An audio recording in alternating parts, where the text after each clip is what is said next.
You hope you never have to send an emergency notification, but you should be ready to send one. Typically, one person at the school is responsible for sending an emergency notification. It might be you or it might be the principal. So you would just click through and schedule the message and then hand the phone to the principal and he or she would record the message. A couple do's and don'ts. Do not create an emergency notification in advance. Even though that might sound like a smart thing to do, there's too much of a risk you might accidentally send it when there's no emergency. You should create or write a script in advance, so if you do have to send an emergency notification, you don't have to come up with something to say on the spur of the moment. And you can keep the script pretty generic.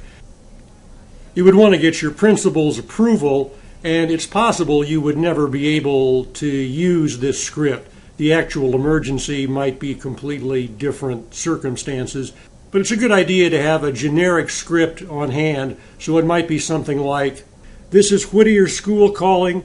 Whittier is on lockdown because of a public safety issue in our neighborhood.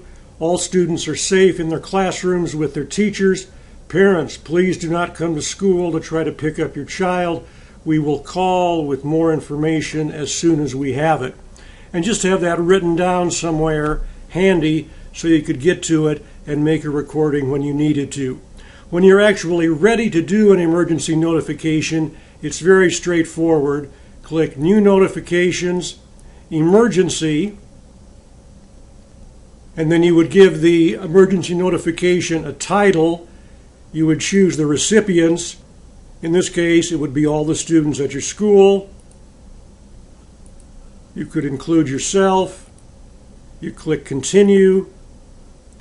For the emergency notification, you want it to run now, so you don't want to schedule it to run sometime in the future. And then you click Continue, New Message. And from this point forward, it's just like a quick notification. You choose voice message, voice recording, and then you go through the steps to make a voice recording.